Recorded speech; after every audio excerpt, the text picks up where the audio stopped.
Assalamualaikum warahmatullahi wabarakatuh. Perkenalkan kami dari kelompok 9 mata kuliah Sosiologi Hukum A yang beranggotakan yaitu yang pertama Bagus Septiawan NIM 1119016 dan yang kedua Dewi Kansusalamah NIM 1119022 yang akan mempresentasikan tentang materi pembangunan sistem hukum nasional RI menimbung unsur-unsur sosial Indonesia, cita hukum nasional dan kebijakan bidang hukum. Yaitu Lawrence M. Friedman mengemukakan adanya 3 pilar penting dalam pembangunan hukum, yakni substansi, struktur, dan budaya atau kultur. Secara ideal, ketiga pilar pembangunan hukum nasional itu harus berjalan serasi, selaras, dan seimbang karena 3 hal tersebut sangat berkaitan erat satu sama lain. Sistem hukum memerlukan perencanaan jangka panjang sebagai arah dan prioritas pembangunan secara menyeluruh yang perlu dilakukan secara bertahap untuk mewujudkan masyarakat adil dan makmur sebagaimana diamanatkan oleh UUD NRI tahun 1945. Hal ini menjadi penting karena perubahan UUD NRI tahun 1945 telah mengakibatkan terjadinya perubahan dalam pengelolaan pembangunan, yaitu dengan tidak dibuatnya lagi garis-garis besar haluan negara atau GBHN sebagai pedoman penyusunan rencana pembangunan nasional. Kemudian, arah pembangunan hukum masa depan harus mencakup 5 aspek yang ada di bawah ini sebagai berikut. Yang pertama, pembangunan hukum berlandaskan pada Negara Kesatuan Republik Indonesia. Yang kedua, pembangunan hukum berlandaskan pada welfare state. Yang ketiga, pembangunan hukum berlandaskan pada asas kemanusiaan. Yang keempat, pembangunan hukum bertitik tolak pada affirmative action atau tindakan afirmatif. Yang kelima, pembangunan hukum bertitik tolak pada affirmative action atau tindakan afirmatif.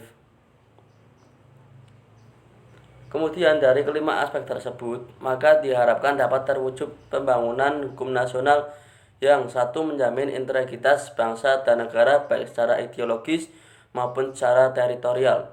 Yang kedua, berdasarkan atas kesepakatan rakyat baik diputuskan melalui musyawarah mufakat maupun pemungutan suara dan hasilnya dapat diuji konsistensinya secara yuridis dengan residensi. Yang ketiga, dapat mewujudkan kesejahteraan umum dan keadilan sosial.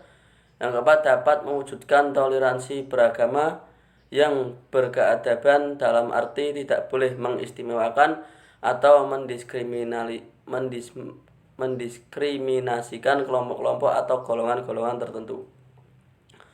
Kemudian untuk pembahasan berikutnya akan dijelaskan oleh Saudari Dewi Kansusalamah. Assalamualaikum warahmatullahi wabarakatuh. Perkenalkan, nama saya Dewi Kansusalamah, NIM 1119022. Saya di sini akan melanjutkan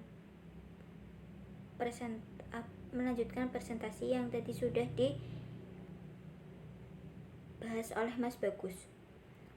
Selain itu, sesuai dengan pasal 6 ayat 1 Undang-Undang Nomor 12 Tahun 2011 tentang pembentukan peraturan perundang-undangan, pembentukan hukum nasional perlu dilandasi asas pengayoman, kemanusiaan, kebangsaan, kekeluargaan, kenusantaraan, Bhinneka Tunggal Ika, keadilan, kesamaan kedudukan dalam hukum dan pemerintahan, ketertiban dan kepastian hukum, keseimbangan, keserasian, dan keselarasan. Asas-asas pembentukan peraturan perundang-undangan ini merupakan derivasi dari hukum-hukum luhur Pancasila sebagai cita hukum atau reside. Dengan demikian, Pancasila menjadi ruh dan spirit yang menjiwai pembangunan hukum nasional. Selanjutnya, yang terakhir, yaitu sebagai penutup dapat disampaikan beberapa hal penting yang senantiasa harus kita lakukan dalam rangka terwujudnya pembangunan hukum nasional berdasarkan UUD NRI tahun 1945 sebagai berikut. 1. Penegakan hukum merupakan sebuah proses yang harus dilaksanakan sesuai dengan peraturan perundang-undangan yang berlaku dengan tidak melupakan budi nurani kita sebagai manusia. Penegakan hukum harus dilaksanakan dengan etikat baik untuk membangun masyarakat yang berbudaya hukum. 2. Hukum dan keadilan ibarat dua sisi mata uang. Masing-masing harus ada untuk saling melengkapi. Hukum tanpa keadilan adalah tirani, sedangkan keadilan tanpa hukum adalah kemustahilan. Ketiga, hukum harus ditegakkan tanpa memandang status dan latar belakang hukum. Tidak boleh diwarnai keberpihakan terhadap kelompok tertentu. Sekian dari kelompok kami, kurang lebihnya mohon maaf. Wassalamualaikum warahmatullahi wabarakatuh.